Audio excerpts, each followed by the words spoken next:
স্বপ্ন দেখতে সাহস লাগে, আর স্বপ্ন ছুঁতে হলে লাগে অদম্য পরিশ্রম। এটা কিন্তু আমাদের জীবনের সবথেকে বাস্তব একটা কথা।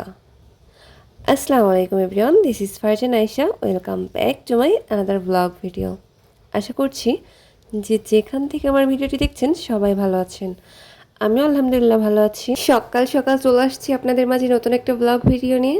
আর দেখতেই তো পাচ্ছেন যে ভর্তা মাখাচ্ছি, মানে সকালে হচ্ছে এখন ভর্তা ভাত খাবো, সাথে আছে সিম ভর্তা, আলু ভর্তা, আর হচ্ছে শোলটাকি মাছ ভোনা। তো খাওয়া দাওয়া শেষ করে সকাল সকাল চলে যাচ্ছি আয়াতের স্কুলের দিকে ওকে নিয়ে।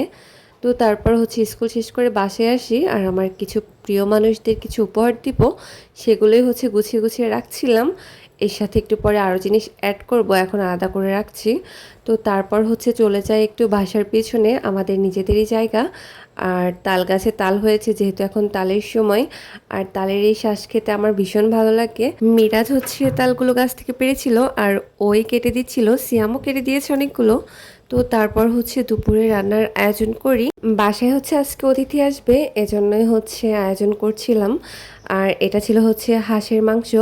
তো তারপর হচ্ছে আমি এই মাছগুলোকে সুন্দর করে বের করে গুছিয়ে নিই, সব কিছুই পরিষ্কার করে ধুয়ে নিয়েছি। আর এটা হচ্ছে গরুর মাংস, অনেক কিছুই রান্না করব আজকে। তো লবণ হলুদ দিয়ে ভালো করে মাছগুলোকে মাখিয়ে নিচ্ছিলাম যাতে ভাজতে সুবিধা হয়। তো তারপর হচ্ছে মাছগুলোকে আস্তে আস্তে খুব সুন্দর করে ভেজে নিই। ভাজার পরে হচ্ছে আমি এগুলোকে ভুনা করব, সেজন্য হচ্ছে আলাদা রেখে দিই। তো তারপর হচ্ছে আমি গরুর মাংসটা বসাবো।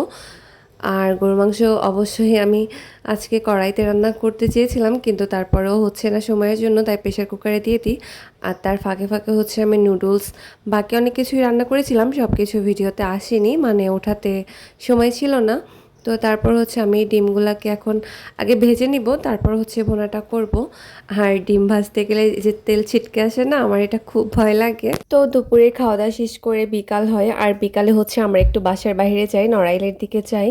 তো আমরা প্রথমে হচ্ছে এখানে এসেছিলাম, কিছু চেয়ার লাগবে বাসার জন্য, সেটাই দেখতে এসেছিলাম। এগুলো বেশ পছন্দ হয়েছিল, ভিতরে আরও অনেক ডিজাইন ছিল, কিন্তু আমাদের এখন বেশি সময় নেই, বাসায় ফিরতে হবে। আমরা হচ্ছে স্নেকার্স কিনবো, তার জন্য হচ্ছে স্নেকার্সের দোকানে আসি। আর এটা হচ্ছে পছন্দ হয় সর্বশেষ, এটাই হচ্ছে নিয়েছিলাম। তো এগুলো দেখতে না হাসি আসে। যাই হোক, তারপর হচ্ছে ফুচকাটা না খেয়ে তো বাসায় ফেরা যাবে না।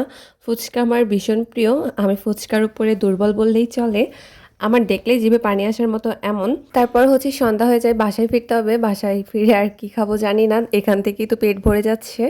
এখানে হচ্ছে গ্রিল আর নান খাই, এটাও আমার খুব প্রিয়। আর বাসায় আয়াতের জন্য হচ্ছে পার্সেল করে নিই। তো তারপর হচ্ছে ওর প্রিয় কেক নিয়ে ওর জন্য, ও কেকটা খুবই পছন্দ করে। যাই হোক, আল্লাহ হাফেজ।